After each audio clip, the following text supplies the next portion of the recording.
우리 윤석열 후보님 잘 아시겠지만 민주주의의 위기는 경제의 위기를 불러옵니다. 그게 브라질이 대표적인 케이스죠. 혹시 위기의 민주주의라는 영화 보셨습니까? 맞습니다. 네. 그러면 경제를 고민하시면 정치 보복하겠다. 또 예를 들면 뭐 검찰 이렇게 키워가지고 어떻게 진짜 뭐 뭐라더라? 국물도 없다. 이런 소리 하면서 이 국민들 갈등시키고 증오하게 하면 이 민주주의의 위기가 곧 경제의 위기를 불러온다는 말씀 드리는데 동의하십니까 혹시? 그 제가 안 한 얘기를 저렇게 됐습니다. 거짓말을 그러면 하시니까 네, 그건 나중에 그런 확인하기로 식의 하고요. 브라질을 배경으로 한 민주주의의 위기, 이 영화를 이재명 더불어민주당 대선 후보가 언급했습니다. 그러면서 윤석열 국민의힘 대선 후보가 집권하면 현 정부 인사들에 대해 국물도 없을 것이다 이렇게 말했다. 즉 정치 보복을 할 것이다 이렇게 말했다고 짚었습니다. 윤석열 후보는 자신은 그런 말을 한 적이 없다고 했어요. 과연 그럴까요? 부패한 세력들을 26년간 상대해온 제가 국민의힘에 들어오지 않았습니까? 지금부터는 국물도 없습니다. 클릭 몇 번만 하면 다 드러날 윤석열의 거짓말. 이게 어디 한두 개라야지요. 사실 그게 중요한 게 아닙니다. 이재명 후보의 말처럼 민주주의가 위기를 만나면 경제에도 위기가 닥칩니다. 유세 때 내내 했던 말입니다. 민주주의가 위기에 봉착하면 경제가 망가지더라. 지금 브라질에서 봤지 않습니까? 멀쩡한 룰라 정권 민주정부를 그 부패한 검찰들이 죄에 뒤집어 씌워가지고 끌어내리고 민주주의 해친 다음에 지금 브라질 경제가 완전히 망가지지 않았습니까? 이재명 후보가 언급했던 영화 위기의 민주주의는 넷플릭스에서 2019년 6월 1일에 방영했던 브라질 영화입니다. 그런데 이 영화는 3년 뒤 대한민국에서 기시감으로 다가옵니다. 내용은 이렇습니다. 2003년부터 2010년까지 브라질 대통령을 지낸 룰라.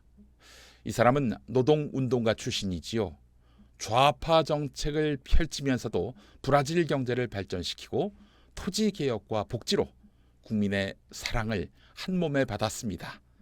퇴임할 때 지지율이 87%였어요.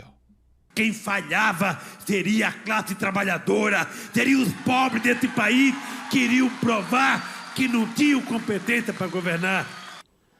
파산 상태의 브라질을 8년 만에 세계 8위 경제대국으로 올려놓은 그의 리더십. 국민들은 퇴임을 하루 앞둔 그에게 87% 지지율로 갈채를 보냈습니다. 그러나 정치권, 수사기관, 사법기관, 아울러 언론 등 기득권 카르텔이 사실상의 사법 쿠데타를 일으킵니다. 룰라의 후계자인 대통령은 탄핵당하고 룰라 자신은 2018년 부패 혐의로 수감됩니다. 그리고 극우 정치인 자이르 보우소나루가 집권합니다. E acordar das pessoas que o Brasil não pode continuar nesse rumo do socialismo que não queremos amanhã ser o que a Venezuela é hoje. 보우소나루, 이 사람은 브라질의 트럼프로 통합니다. 상상을 초월할 막말을 쏟아냈던 인물이지요. Convidei o garoto da CGU, tô cometendo um crime, vou fazer um churrasco no sábado aqui em casa e convidei aí o Wagner. No Brasil é o Dia Internacional da Vagabundagem. Os direitos humanos do Brasil só defendem bandidos, estupradores, marginais, sequestradores e até corruptos. E, senhor presidente, o senhor não pode tomar partido de posição de parlamentares aqui não, ok? Tá, um homossexual não pode. Se você assassinar um homossexual, a pena é a mesma. 동성애자를 비하하고 난민을 향해 쓰레기가 온다고 한 브라질의 유력 대선 주자 보우소나루. 그리고 보우소나루는 대통령이 되고는 무슨 일을 했느냐. 룰라를 구속시킨 검사 겸 판사를 법무부 장관으로 기용합니다. 아주 막강한 권한을 주고 말이죠. 어쩌면 자기를 대통령이 되도록 길을 깔아준 검사 겸 판사. 그 이름은 세르지오 모루입니다. 룰라가 구속될 당시 보도 보시죠. 현지 언론에 따르면 연방검찰은 룰라 전 대통령을 돈 세탁과 허위 진술 등의 혐의로 기소했다고 밝혔습니다. 연방검찰이 룰라 전 대통령에게 부패 혐의를 직접 적용해 기소한 건 이번이 처음입니다. Foragido, que o Lula está escondido. Não, eu não estou escondido. Eu vou lá na barba deles, para eles saberem que eu não tenho medo, para eles saberem que eu não vou correr e para eles saberem que eu vou provar a minha inocência. 그런데 부패 혐의로 수감되고 1심과 2심에서 유죄를 판결받은 룰라. 그런데 연방 대법원에서 무죄로 풀려납니다. Mentira jurídica contada em 500 anos de história. Eu sei que a minha mulher, a Marisa, morreu por conta da pressão e o AVC. 풀려난 룰라는 자신을 감옥에 보낸 보우소나루 정권을 상대로 각을 세웁니다. 이런 가운데 룰라 전 브라질 대통령은 자이르 보이소나루 대통령의 직무를 정지시켜야 한다고 주장했습니다. 네, 지금 보시는 장면은 보우소나루를 지지하는 사람들의 친정부 시위입니다. 하하, 친정부 시위라. 도대체 누구의 사주를 받고 나왔을까요? 아무리 지구 반대편 브라질이라 해도 한국과 크게 다르지 않은 것 같습니다. 사정을 보면. 룰라가 대법원에서 무죄를 확정받았지만 판사는 룰라 편이었다. 룰라의 부패는 사라지지 않는다. 이런 주장을 펴는 언론도 아마 브라질에 있겠죠? 한국에도 있으니까요. 브라질에서도 모루를 민주주의를 무너뜨린 사람이라고 얘기하는 게 있긴 해요. 그게 누구냐? 룰라 지지자들. 뭐 당연하겠죠. 그 사람 때문에 룰라가 징역형을 받으면 차기 대선에 못 나오게 생겼거든요. 그래서 불만이 좀 있을 수는 있지만 민주주의를 무너뜨렸다. 이건 좀 지나치죠. 이제 다큐가 끝난 다음에 얘기인데 모루는 극우파 대통령 보우소나루 정권의 법무부 장관으로 들어가요. 그러니까 또 모루파 반대파에서 하는 얘기가 이것 봐라. 극우파랑 결국 결탁해서 룰라 쳐낸 거 맞네. 이렇게 나온 거예요. 모루가 법무부 장관 되면서 이렇게 얘기해요. 나는 주인을 섬기려고 정부에 들어간 게 아니다. 나는 우리나라와 법을 섬기려고 들어갔다. 이것도 사람에게 충성하지 않는다고 한 윤석열 전 총장이랑 좀 비슷하죠. 정리해보자면 모루를 민주주의를 망가뜨린 걸로 몰아가는 거는 브라질 사정을 잘 몰라서 하는 얘기라는 거. 룰라도 마냥 깨끗한 사람은 아니라는 거. 좌파 정치인 룰라의 처단이 정당했다는 한국의 중앙일보 기자에게 묻습니다. 중앙일보 사주 홍정도 씨의 아버지, 즉 중앙일보의 전 사주 홍석현 씨가 탈세 혐의로 1999년 감옥에 간 것은 언론 탄압이었습니까? 당시 중앙일보 보도입니다.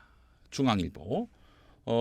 국민의 입과 귀를 막겠다는 것인가? 언론 길들이기에 나섰나? 이러면서 당시 정권을 상대로 불만을 터뜨렸습니다.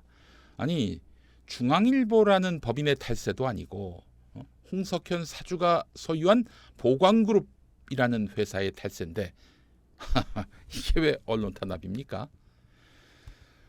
자, 이게 브라질만의 일일까? 이제 2022년 우리의 현실을 주목할 때입니다. 집권 시 문재인 정부 적폐를 수사하겠다는 윤석열 후보의 발언은 중앙일보 인터뷰에서 나왔습니다. 윤 후보는 집권하면 전 정권 적폐청산 수사를 할 거냐는 질문에 해야죠, 돼야죠라며 연거푸 의지를 보였습니다. 이미 윤석열 씨 눈에는 이재명 후보가 범죄자입니다. 검찰이 나서서 수사하면 이재명은 반드시 범죄자가 될 것이다. 이렇게 말한 것인데요. 검찰에게 이재명을 범죄자로 만들라 이런 주문이었던 것이죠. 후보 시절 발언입니다. 수사를 안 하고 있지 않습니까? 비리가 드러날 수밖에 없기 때문에 확정적 범죄라는 걸 스스로 자인하는 것인데 패널들과 만난 자리에선 검사 출신으로서 이재명 후보를 대장동 의혹과 관련해 범죄자로 확신한다고 말했습니다. 검찰총장 지위로 판사 사찰까지 했던 윤석열이야말로 검찰이 작심하고 기소만 하면 범죄자가 되는 것은 일도 아니지요. 윤석열을 상대로 문민 통제를 가하려고 했다가 민주당 청와대 내의 수박들 때문에 뜻을 못 이룬 추미애 전 법무부 장관. 민주주의는 방심하는 사이에 추락할 수 있다고 경고합니다. 브라질에서도 그 모로라는 검사, 브라질은 또 검사가 그 예심 판사도 겸하니까 네. 이분이 나중에 법무부 장관까지 합니다. 브라질 민주주의 위기를 초래한 장본인인 거죠.